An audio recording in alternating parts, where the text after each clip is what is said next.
ನಮಸ್ಕಾರ, ನಾನು ಶುಭಾ. ನಾವು ರೇಷ್ಮೆ ಸೀರೆ ಸ್ವಲ್ಪ ಕಾಸ್ಟ್ಲಿ ಸೀರೆಗಳೇನು ಮಾಡ್ತೀವಿ, ಒಂದು ಬಟ್ಟೆಯಲ್ಲೋ ಹಂಗೆ ಸುತ್ತಿಟ್ಬಿಡ್ತೀವಿ. ಇವೇನಾಗುತ್ತೆ, ಐರನ್ ಕೂಡ ಹೊಟ್ಟೋಗುತ್ತೆ ಮತ್ತು ಧೂಳು ಬೀಳ್ತಾ ಇರುತ್ತಲ್ಲ. ನಾನು ಹೇಳ್ಕೊಟ್ಟಂಗೆ ನೀವು ಇಟ್ಟಿದ್ದೀನಿ ಅಂದರೆ ನಿಮ್ಮ ಸೀರೆಗಳು ನೀಟಾಗಿರುತ್ತೆ, ಎಷ್ಟು ದಿನ ಇಟ್ಟರೂ ಹಾಳಾಗಲ್ಲ.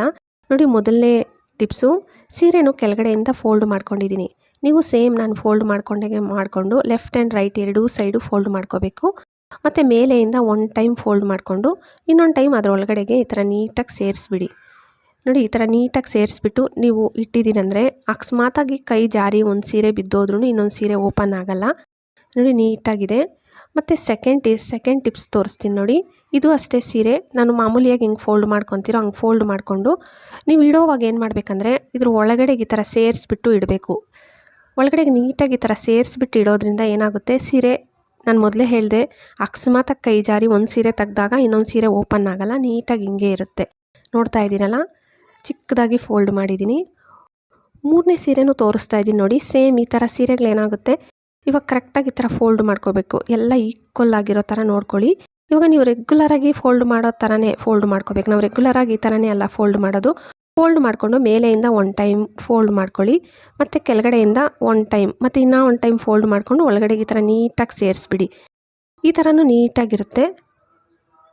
ಅಂದರೆ ಈ ಥರ ಒಳಗಡೆಗೆ ಈ ಥರ ಸೇರಿಸಿದ್ದೀರ ಅಂದರೆ ನೀಟಾಗೂ ಕಾಣಿಸುತ್ತೆ, ಮತ್ತು ಸೀರೆ ಓಪನ್ ಕೂಡ ಆಗಲ್ಲ. ಈ ಥರ ಫೋಲ್ಡ್ ಮಾಡಿ ತಿಕ್ಕೋದ್ರಿಂದ ನೋಡಿ, ತೋರಿಸ್ತೀನಿ, ನೀಟಾಗಿ ಕಾಣಿಸ್ತಾ ಇದೆ. ಎರಡೂ ಸೈಡು ತಿರುಗಿಸ್ಬಿಟ್ಟು ತೋರಿಸ್ತಾ ಇದ್ದೀನಿ ನೋಡಿ.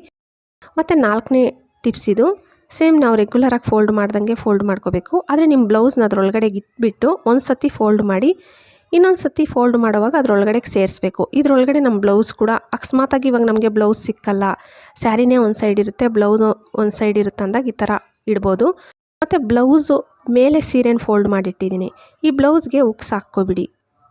ಮತ್ತು ಆ ಸ್ಲೀವ್ಸು ಅಷ್ಟೇ ನಾನು ಫೋಲ್ಡ್ ಮಾಡ್ದಂಗೆ ಫೋಲ್ಡ್ ಮಾಡ್ಕೋಬೇಕು. ನೀವು ಒಳಗಡೆಗೆ ಈ ಥರ ಫೋಲ್ಡ್ ಮಾಡಿಬಿಟ್ಟು ಮತ್ತು ಸೀರೆನೂ ಮೇಲೆಯಿಂದ ಒಂದು ಟೈಮ್ ಫೋಲ್ಡ್ ಮಾಡಿ ನೋಡಿ, ವಿಡಿಯೋದಲ್ಲಿ ತೋರಿಸ್ತಾ ಇದ್ದೀನಲ್ಲ. ಮತ್ತು ಕೆಳಗಡೆಯಿಂದ ಇನ್ನೊಂದು ಸತಿ ಫೋಲ್ಡ್ ಮಾಡಿ ಬ್ಲೌಸ್ ಇರುತ್ತಲ್ಲ, ಬ್ಲೌಸ್ ಒಳಗಡೆಗೆ ಇದನ್ನು ಸೇರಿಸ್ಬಿಡಬೇಕು. ಈ ಥರ ಬೇಕಾದರೂ ಇಡ್ಬೋದು. ನೋಡಿ, ನೀಟಾಗಿರುತ್ತೆ, ಮತ್ತು ಬಿದ್ದೋದ್ರೂ ಓಪನ್ ಕೂಡ ಆಗಲ್ಲ ಈ ಥರ ಇಡೋದ್ರಿಂದ.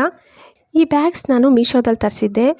ತುಂಬಾ ಕಮ್ಮಿ ಕಾಟನ್ ಬ್ಯಾಗ್ಸು. ನಮಗೆ ಬಟ್ಟೆ ಎಲ್ಲ ಇಟ್ಟಾಗಿ ಇವಾಗ ರೇಷ್ಮೆ ಸೀರೆ ಸ್ವಲ್ಪ ಕಾಟನ್ ಅಂದರೆ ನಾವು ಆಚೆ ಎಲ್ಲ ಫಂಕ್ಷನ್ಸ್ ವೇರ್ ಹೋಗೋ ಸ್ಯಾರೀಸ್ ಆಗಲಿ ಡ್ರೆಸ್ಸಸ್ ಆಗಲಿ ಹಂಗೆ ಇಟ್ಬಿಟ್ಟಿರ್ತೀವಿ. ಇವುಗಳ ಮೇಲೆ ಧೂಳೆಲ್ಲ ಬೀಳ್ತಾ ಇರುತ್ತೆ. ಇವಾಗ ಐರನ್ ನೋಡ್ದು ನಾವು ಎತ್ತಿಕ್ಕಿದಾಗ ಬಟ್ಟೆಯಲ್ಲಿ ಕಟ್ಟಿಟ್ರೂ ಒಂಥರ ಆಗೋಗ್ಬಿಡುತ್ತೆ. ಈ ಥರ ನೀವು ಇಟ್ಬಿಟ್ಟಿದ್ದೀರಿ ಅಂತಂದರೆ ನಿಮಗೆ ಎಷ್ಟು ದಿನ ಆದರೂ ನೀಟಾಗಿ ಹಂಗೆ ಇರುತ್ತೆ. ನೋಡಿ, ಈ ಥರ ಬಟನ್ಸ್ ಕೂಡ ಕೊಟ್ಟಿರ್ತಾರೆ. ಇದು 10 ಬ್ಯಾಗ್ಸ್ ಬರುತ್ತೆ. ಮೀಶೋದಲ್ಲಿ ನಾನು ತಗೊಂಡಿದ್ದು. ಇದ್ರ ಪ್ರೈಸ್ ಬಂದರೂ 280. ನೋಡಿ, ಸ್ಯಾರಿನೂ ಅಷ್ಟೇ ಫ್ರೀ ಫೋಲ್ಡಿಂಗ್ ಮಾಡಿದ್ದೀನಿ ನಾನು ಏನಾದರೂ ಫಂಕ್ಷನ್ಸ್ಗೆ ಹಂಗೆ ಹೋಗೋ ಫಸ್ಟು ನಾವು ಅಷ್ಟೇ ಫಂಕ್ಷನ್ಸ್ಗೆಲ್ಲ ಹೋಗಬೇಕಂದ್ರೆ ಫಸ್ಟೇ ಫ್ರೀ ಫೋಲ್ಡಿಂಗ್ ಮಾಡಿಟ್ಟಿರ್ತೀವಲ್ಲ, ಈ ಥರ ಮಾಡಿಬಿಟ್ಟು ಬೇಕಾದರೆ ಈ ಬ್ಯಾಗ್ ಒಳಗೆ ಹಾಕಿ ನೀಟಾಗಿ ಇಟ್ಬಿಟ್ರೆ ನಿಮಗೆ ಬೇಕಾದಾಗ ತೆಗೆದುಬಿಟ್ಟು ಆ ಬ್ಯಾಗೆ ಹಂಗೆ ಎತ್ಕೊಂಡು ಹೋಗ್ಬೋದು. ಇದು ತುಂಬ ಚೆನ್ನಾಗಿದೆ. ನೀವು ಒಂದು ಸತಿ ತಗೊಂಡು ನೋಡಿ. 10 ಬ್ಯಾಗ್ಸ್ ಬರುತ್ತೆ, 10 ಸ್ಯಾರೀಸ್ ಇಡ್ಬೋದು.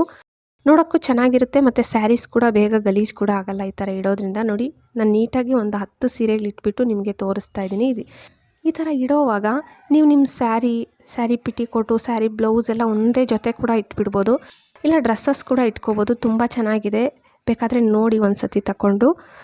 ಸೋಪೇನೋ ಯೂಸ್ ಮಾಡಿಬಿಡ್ತೀವಿ. ಈ ಸೋಪ್ದು ಪ್ಯಾಕೆಟ್ ಬಂದಿರುತ್ತಲ್ಲ, ಇದನ್ನ ನಾವು ಬಿಸಾಕ್ಬಿಡ್ತೀವಿ. ಇದನ್ನು ನೀವು ಬಿಸಾಕೋ ಬದಲು ನಿಮ್ಮ ಬೀರು ಕಬೋರ್ಡಲ್ಲಿ ನಿಮ್ಮ ಬಟ್ಟೆಗಳಲ್ಲಿ ಇಟ್ಬಿಡಿ. ಈ ಥರ ಇಡೋದ್ರಿಂದ ಸ್ಮೆಲ್ ಬರಲ್ಲ, ಬಟ್ಟೆಗಳಲ್ಲಿ ಯಾವುದೇ ಸ್ಮೆಲ್ ಬರಲ್ಲ, ತುಂಬ ಒಳ್ಳೆ ಸ್ಮೆಲ್ ಇರುತ್ತೆ. ಟ್ರೈ ಮಾಡಿ ನೋಡಿ. ವಿಡಿಯೋ ಇಷ್ಟ ಆದರೆ ಪ್ಲೀಸ್ ಲೈಕ್ ಕೊಡಿ. ಹಾಗೆ ಸಬ್ಸ್ಕ್ರೈಬ್ ಮಾಡಿಕೊಂಡು ನಿಮ್ಮ ಫ್ಯಾಮಿಲಿ ಫ್ರೆಂಡ್ಸಿಗೆ ಶೇರ್ ಮಾಡೋದು ಮರಿಲೇಬೇಡಿ. Thank you friends.